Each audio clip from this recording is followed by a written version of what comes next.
Coucou! Aujourd'hui, je vous emmène à l'Emmaüs de Villefranche d'Albigeois.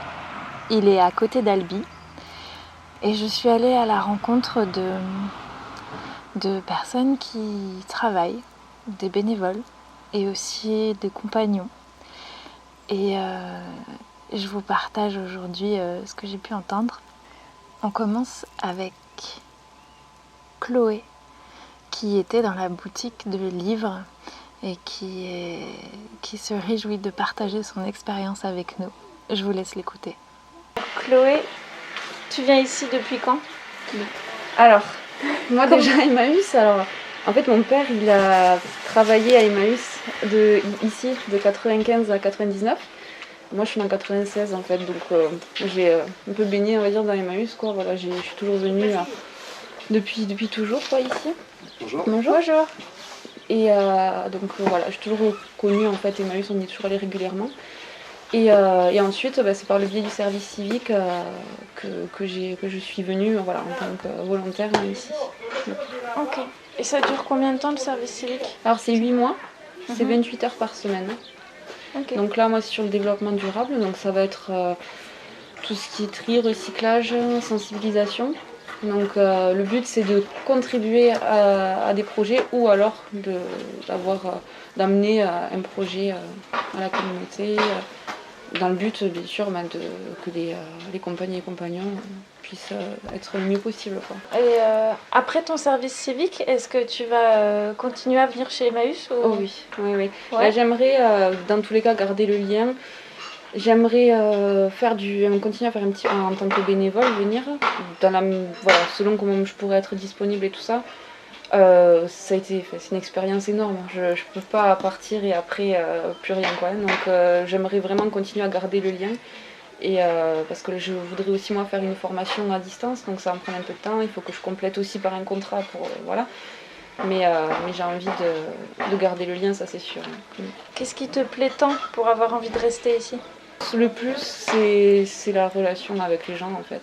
Le plus vraiment. Et de faire quelque chose qui a du sens, qui sert réellement, ça a quand même un impact aussi sur la planète. Enfin, surtout, c'est complètement d'actualité, que ce soit au niveau social, que ce soit au niveau environnemental. Enfin voilà, pour moi, ça réunit beaucoup de problématiques à la fois, entre guillemets, mais en même temps de solutions aussi. Quoi. Donc, Et tu dis le contact avec les gens est important pour toi, mais les gens, qui exactement ? Les clients qui vont venir ou les autres bénévoles ou... Alors c'est un peu un tout. Bon, en premier lieu, ça a été avec les compagnes et compagnons, déjà, de la communauté. La diversité justement de chacun et aussi le respect de chacun en fait et la solidarité. Donc tout mélangé, ça a été l'ambiance générale, les salariés, les bénévoles. En fait, c'est la diversité totale en fait. Il y a aussi au niveau des clients, au niveau des donateurs. Enfin, c'est ouais, je dirais ça a été, comment on pourrait dire ça, une plateforme pour apprendre l'humain, quoi. Voilà, on va dire une révélation. Ouais, non, c'est ça. Et à présent, Chloé va nous partager l'envers du décor. Ce qui m'a beaucoup, beaucoup surprise aussi, c'est la quantité incroyable d'objets, de choses, de livres qui s'accumulent ici et qui sont donnés. Et c'est formidable de voir la générosité des gens. Mais ça m'a amené la question, et Chloé se la pose aussi, de quel est aujourd'hui le sens de notre consommation ? Quel est le sens de cette accumulation de choses ? Et aussi... quel est l'impact au niveau environnemental, toute l'énergie qu'il a fallu pour construire tous ces objets et peut-être les renouveler. Quand les gens donnent, c'est souvent qu'ils vont racheter. Quel est le sens aujourd'hui d'avoir autant d'objets fabriqués et consommés ? Les premiers temps, j'ai été assez choquée, je dirais quand même, de voir l'envers du décor aussi, donc de voir la quantité qu'il y avait, la quantité en fait juste qui était donnée, mais du coup qui était laissée en fait aussi, malgré tout. C'est génial que les gens le donnent, mais je me dis la quantité de surconsommation et tout ça, ça m'a vachement... je me rappelle quand j'avais visité, c'était les vêtements, que j'avais visité cette pièce, qu'on m'avait dit, voilà, tout ça c'est Vertex, ou tout ça c'est ce qu'on vient de recevoir. Ah ouais, quand même. Enfin, Ouais, ça touchait le plafond là où j'étais. Ah ouais, aussi. c'était... Ouais. Mais moi, je m'habituais pas quand même. Ah, ça fait 3 ans, mais je m'habituais pas. Et quand il y a des choses qui sont encore emballées, avec de gens qui viennent le donner et tout ça, enfin c'est... qui sont neufs, qu'ils ont jamais porté. Dans les jouets, il y a combien de trucs on a eu qui étaient encore bien emballés et ça venait pas d'un magasin, non, ça venait de... Donc voilà, c'est vrai que tout ce côté-là, c'était assez impressionnant quand même. Tout existe déjà en fait. Ouais. C'est... Après voilà, je trouve ce qui manque, c'est vraiment d'avoir... mais bon, c'est partout pareil quoi. Oui, mais après... Tous les meubles qu'il y a, par exemple, toutes les planches... Et donc, mais en fait, on peut récupérer plein de choses, pouvoir faire des ateliers, pouvoir faire on peut reconstruire. des dons aussi de chaque copain. Dès qu'il y a quelque chose, bon, ben il n'y a plus la place, c'est pas grave. Toujours être en lien au maximum avec... Emmaüs travaille avec plusieurs organismes et ils travaillent ensemble, main dans la main, pour redonner vie à nos objets. Vous avez des liens comme ça pour recycler certaines choses, les vêtements, les vêtements non vendables. Voilà. Ouais. Après, il y a la D3E, il y a la DEA. Voilà, comme nous. Faut lancer l'idée quoi après. Faut lancer l'idée, faut voir si ça... Faut le temps pour le mettre en place. Souvent, il faut des humains derrière. Mais c'est ça. Qu'après, il faut pouvoir porter le projet. C'est vrai que moi, je suis là aussi jusqu'à fin mai. Quand je suis arrivée ici, j'avais 1 milliard d'idées dans la tête et j'étais oh mon Dieu, il y a plein de trucs à faire. Et puis finalement, il faut voir aussi ce qui est faisable. Chaque compagne et compagnon sont sur un atelier déjà. Donc je veux pas avoir des projets juste pour moi. Justement, c'est pour eux et tout ça. Sauf que c'est une petite communauté malgré tout, donc pouvoir avoir 1 ou 2 compagnes ou compagnons avec moi pour pouvoir... moi, il y avait le jardin, je voulais refaire le jardin, mettre des poules, être en lien avec la commune pour faire jardin partagé. Alors, on en parle, tout ça, mais du coup, je peux pas le porter aussi seule parce que je le fais pas pour moi, je le fais vraiment pour le bien-être de la communauté. Mais vu que voilà, tout le monde est sur des ateliers et tout ça, ça fait que personne ne pourra de toute façon forcément s'en occuper. Voilà. Donc c'est... Donc aujourd'hui, tu entends un besoin d'humains. Ouais, beaucoup. Je pense beaucoup besoin de bénévoles, ou au moins, comme j'en ai souvent parlé, s'il y a vraiment un projet concret, qui est bien décidé, bien cadré et tout ça, faire un appel à bénévoles sur quelques jours. Je veux dire, juste quelques jours, tac, ça, on fait ça, donc il faut tant de personnes pour ça, tant de personnes pour ça. Si possible, en plus des gens qui s'y connaissent dans ce domaine-là. Juste sur quelques jours, moi je dis ça peut se faire. Je sais que moi autour de moi, sur quelques jours, il y a plein de gens et j'imagine que pour tout le monde c'est pareil. On a toujours des gens qui diraient si ça les engage pas sur quelques jours, voilà. Ouais. Et même après, s'il faut, ça peut les motiver à venir aussi d'autres fois, quoi. Donc voilà, moi je pense que c'est ça, beaucoup de manque de moyens humains, ça c'est sûr. Effectivement, on a besoin de bénévoles, besoin d'humains pour toute idée. Derrière, il faut des humains pour les mettre en place, pour les faire. Et il y a beaucoup de personnes qui viennent aider Emmaüs qui sont des retraités. Évidemment, ils fatiguent. D'autres sont des étudiants qui vont se mettre à travailler, avoir moins de temps. Le bénévolat tourne beaucoup. Ça change énormément et on a toujours besoin d'aide, que ça soit sur place ou à la maison. Je sais qu'il y a des retraités qui récupèrent des puzzles par exemple et qui vont les faire à la maison, vérifier que toutes les pièces soient là et ils vont pouvoir être vendus et créer une économie grâce à ce temps passé à faire des puzzles. Il y a plein de façons d'aider, ça peut être venu de votre créativité, je suis sûre que vous avez des idées. On a toujours besoin de monde.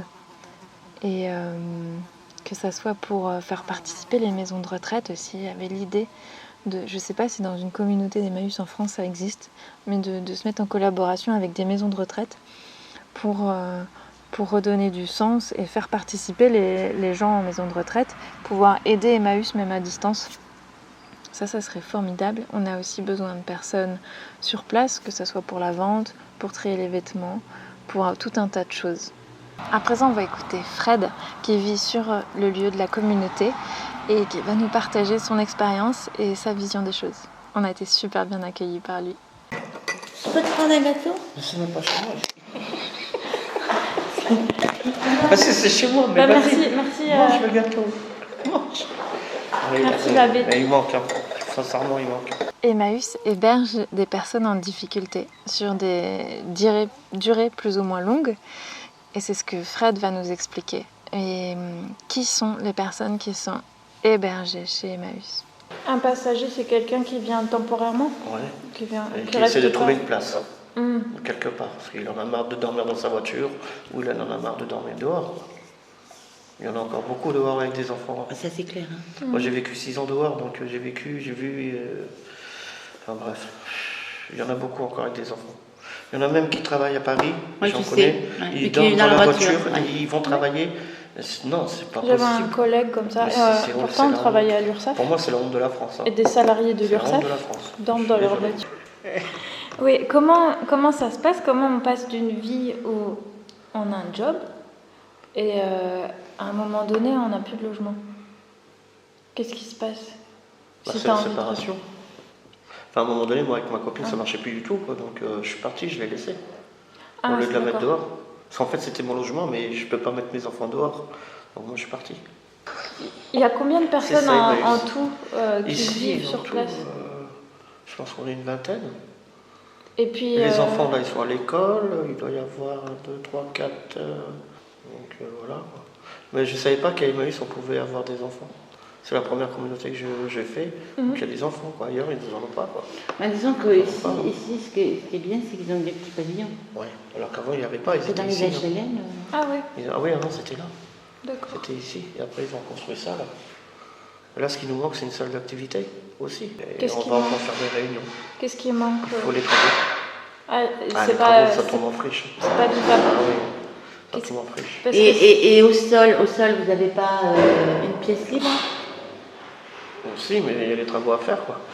Les murs, le sol, tout faire, quoi. c'est insalubre du coup, c'est ça? Très insalubre.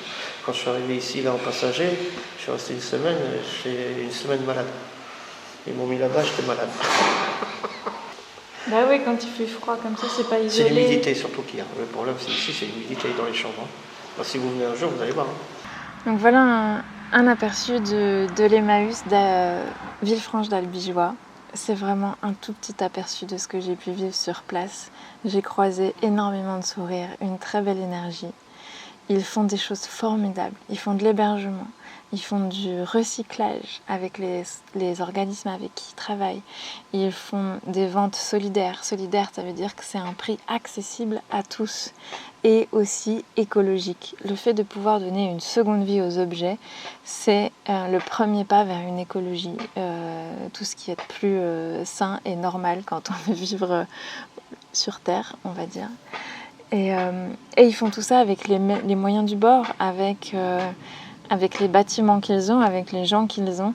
Et moi, je crois que c'est ensemble qu'on pourra toujours créer mieux et plus beau, construire avec toutes nos idées, et plus diverses soient-elles, de les rassembler, de rassembler nos forces. Et même si c'est 1 ou 2 jours par semaine, je crois qu'on peut déjà faire des super belles choses. Et aussi, si tu veux aider, viens juste être client d'Emmaüs. Si tu viens acheter sur place, c'est déjà formidable. Tu permets de créer cette économie qui va créer des hébergements. Tu vas créer de la place pour pouvoir accueillir plus d'objets. Tu vas pouvoir donner le sourire à tous les gens sur place qui sont là pour toi, pour les clients qui viennent acheter. Et puis... autre chose qui est fait chez Emmaüs, c'est qu'une partie des objets, que ce soit par exemple les vêtements d'été, quand on est en hiver, on sait qu'on ne va pas les vendre en boutique, et d'autres objets, que ce soit de la vaisselle, des draps, etc., ils sont envoyés en Afrique. Je te mets une toute petite image du conteneur qu'on a rempli la semaine dernière pour partir en Afrique, au Bénin, et c'est 44 mètres cubes. Il y a des voitures, c'est 44 mètres cubes d'objets merveilleux qui vont pouvoir être utiles à des gens qui n'attendent que ça. Et ça, c'est formidable. Et je laisse le mot de la fin à Chloé et Fred. À bientôt. Juste l'amour de l'humain, en fait, de l'humanité, de s'entraider, de partager, de se rassembler, de se réunir. Enfin, c'est ce qui ressort le plus, c'est ce qui pour moi compte le plus. Et plus on est de monde en fait, et plus on arrivera à changer le monde justement quoi. Il faut juste se montrer, pour se trouver en fait, pour qu'on puisse avancer quoi, vraiment, pour mettre des choses en place. Venez avec nous, on a besoin de bénévoles ici à Albi. On a besoin de bénévoles. Carrément. Carrément, oui.